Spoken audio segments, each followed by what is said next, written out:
Hello again. Hi. Episode 3. I have established the categorization of the different eras in recorded Irish history that we are going to investigate. Okay? Now, it's my video. They're my eras. They're yours too, but these are the ones I'm putting down, and I'm establishing these. There may be a lot of nurtured historians throughout the country and around the world who go, "What's that guy doing? He's doing this," based on all the information I can find online and books and my own gumption. I am producing this analysis of contemporary Irish history, and I've made these particular eras. These are not the same ones as on the Leaving Cert syllabus. These are not the same ones you'll find in Trinity College or in University College Dublin or Galway or any of these places, or in Boston or Harvard or Yale or any of these places. This is in Quinlagrania, in Ballianstair, in Dublin. This is my interpretation of the information that's available in the world about Irish history. Okay? So, contemporary Irish history, 1801 to present day, which is the second last day of August, 2025. Okay? Now, Reformation, the period roughly from 1500 to 1800. We will speak about this, but it's a very important time. Medieval is 500 to 1499. There will be some crossover from Reformation back to the 1400s. For all you purists out there, that will exist and happen. Of course it is, because I think Elizabeth I was only born, I think she's born 1530, and she's a really important person in the history of this country, massively important, and then we've medieval, so that's St. Patrick going back. Then we have what I'm classifying as the Celtic era, okay? So you may have heard of a very famous World Soccer Club in Glasgow, the Glasgow Celtic. You know, they're named after the tribes of the Celts, which came from, I think, Gaul in France originally. But they were tribes, and we will discuss the Celts at length. We have to. They are an intrinsic part of Irish heritage, massive, and they are what we are. You know, there is a blood condition that you might have heard of it, called hemochromatosis. And it's indicative to people from Scotland and Ireland. It's having too much iron in your blood. And only in Scotland and Ireland is there a hereditary existence of it. What's that about? Okay? So, it's a real thing. Okay? And obviously, I'm going to go see what with all these metals, iron, bronze, silver age, blah, blah, blah, blah. I'm calling it the Bronze Age, which is it's about 3000 BC, which is 5,000 years ago, okay? Around the same time as the Neolithic times, but Neolithic is 6,000 to 3,000. Now, this is the vague era. All we have are images. And, I mean, here's one here. I'm going to show this to you now. This is This is a wall that is outside the front of Newgrange, which is a burial site that was officially found in 1950 and excavated. And it's now a major tourist attraction in Ireland, in Meath, just not far from the town of Drogheda or Navan or Slane or Newgrange is what it's called. Grand New August. You'll see these intricate spirals, carvings on a stone. I'm not quite sure what the indentations are. And these kind of it's like something you'd see in an alien movie. But it's not. It's ancient Irish. Look at these diamond squares. Like something you'd see on a pensioner's jumper. You know what I mean? So there you go. And that is all there. So I have decided to try and copy this image here. Okay? Now, I'm pretty bad at art. I'm terrible. I'm not good at art. I can't do it. But I gave it a go. And you need to get your mind back 5,000 years ago when can you imagine? There was no glasses, there was no phones, no cars, um, there was no washing machines, no buses. There may not have been many animals. There would have been some types of animals, but there was no like thoroughbred horses to carry stuff on. Um, but there was blackberries and mushrooms, and there'd have been hares, cunions, and I'm not sure there would have been cows. Don't think so, because I think the cow comes from somewhere else. It was brought into when agriculture started. They're not. I don't think cows are natural inhabitants of Ireland. Like, but there was wheat and barley. There's a place called the Cagey Fields, which is up on the far side of Ballina in West Mayo. That's 6,000 years old. It's a settlement. You can go up there and have a look. We will discuss the Cagey Fields as well. And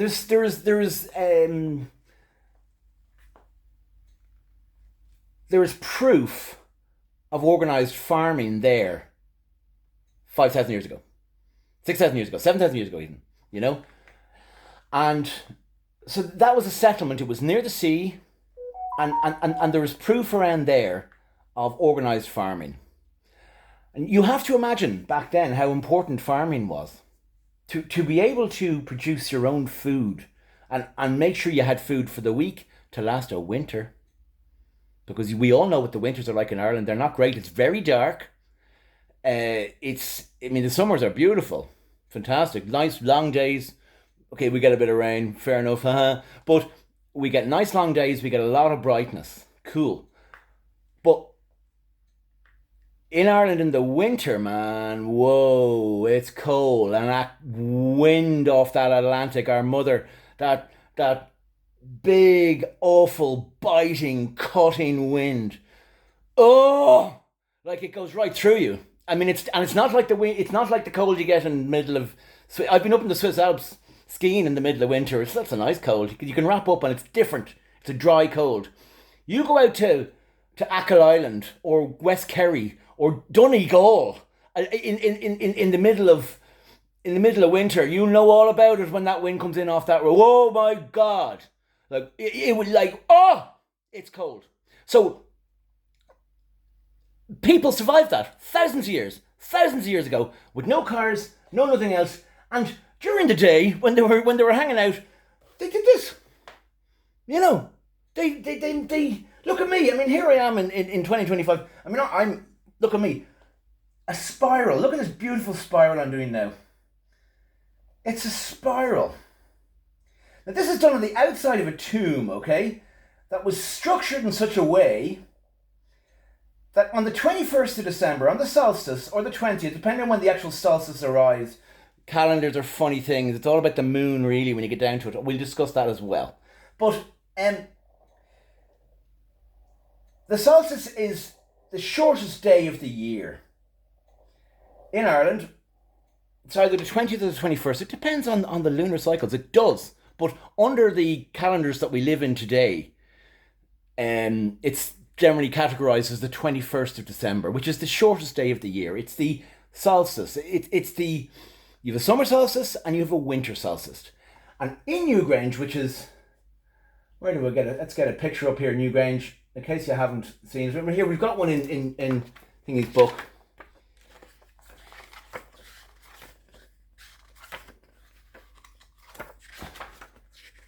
St. Patrick. Where is Newgrange? Celtic way of war. Some good stuff. That's the same stone there that is up here. That's the stone. Sat there for 5,000 years outside the door. And you see this door here. Well, on the 21st of December, when the sun is shining, because it's not guaranteed in Ireland, the sun will come down and shine into the tomb, into the burial chamber, where all this magnificent carvings and almost like the inside of a pyramid, and it will illuminate it at that time, which is amazing when you think about it. Like, I mean, go back, they had no cars, there wasn't even a compass. Do you know? Like, how did they know? How did they know that the sun was going to go through that rock at that time? 5,000 years ago. Long before nuclear technology or AI or, you couldn't even buy a condom. Yo! And there they are, these guys out with what tools did they have to even decide that? How did they know? At that exact time, it would go down that way. Can you imagine the planning, the effort that had to go into that? And they'd no paper to write the plans on. Look at me, here I am. I mean, I can't do art, right? But here I am, da da da da da, ba ba da ba ba da ba. There was no like, oh, let's go back to the office and discuss the plans for Newgrange. No. No. These guys had to do it on the field. Now, interestingly, with the solstices, they could have used the long summers, and they could have, when they had a good knowledge of the solar system and the stars and the astral projections that were happening and the sun and where it was in the sky. I mean, if you look at the stars now, I mean, the plough and the stars, all those things, it's the same. The segment of Orion is there in the January, all that. It's a real thing. I see that, and I'm here 5 millenniums later, and I've got all the internet to look up and everything else. I know, yeah, that's going to be there at that time of year. I know that from a layperson, and I'd know where the plough is, and I would know various different constellations. You become aware of them. They needed those stars back then. They looked at them. It's very famous, like when you talk about the birth of Jesus and all that, like, the 3 wise men, those guys were astrologers, big time. They went and told King Herod, a king is being born here. That's why he killed all the kids, because he was terrified. When 3 big astrologers come to you and you're a big king, a powerful Roman king, so, oh, by the way, man, your number's up. The king being born. He said, no, it's not. He killed all those kids.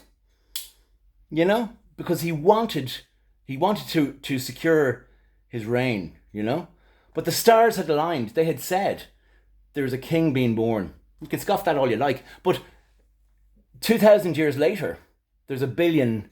Is there more than a billion? 2 billion Christians? That's a kingdom in itself. So the stars are a lot in our history. They mean a lot. They're a big thing. They're a big influence in our human minds and the way we are. Very, very important things. You might scoff at astrology and all this spoof you read in the papers and you're going to meet a new person like that. Fine. I get it. I get that's possible. It's probably tripe, right? But for thousands of years, look at sailors, nautical sailors. They couldn't get around the world without using the stars. Guardia la Stella. See the stars. They're an important part of our life. And they're projections from years ago, and you can say all you like about them. But they've had a massive influence on human life and our existence in the universe, on this planet and everything else. They have. Oh, forget your notions about UFOs and all. Forget all that. All those notions came from centuries and centuries and millenniums of humans looking into the skies and going, what's there? What's happening? What's all this about? Even 5,000 years ago, look at these primitive people. Look at this. When they were writing, this is Philip's crap copy, right, of this, but that's all it was.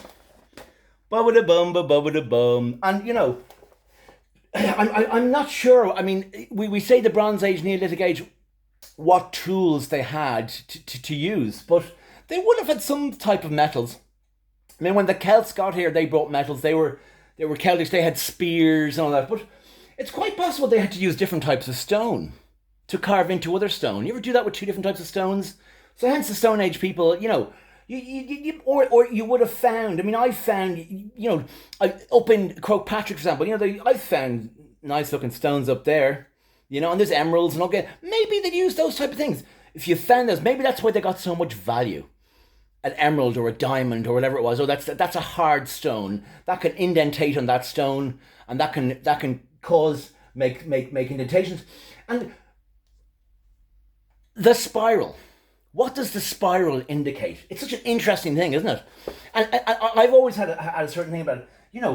How come? And we've all sat there, haven't we, bored, doodling in class or doodling on the phone when you're talking to your girlfriend or whatever you're doing, and you would doodle like this. Oh yeah, tell me more about Mary. How's she doing? Tell me all about that. Oh really? Doodling away, doodling all the way to Newgrange. Like, talk about an ancient doodle. Doodly idle doo, doodly idle doo. Look at it. That's pure doodle. But it's ancient Irish history. 5,000 years ago, where your ancestors are from. Gang of doodlers. Diddly idle doo.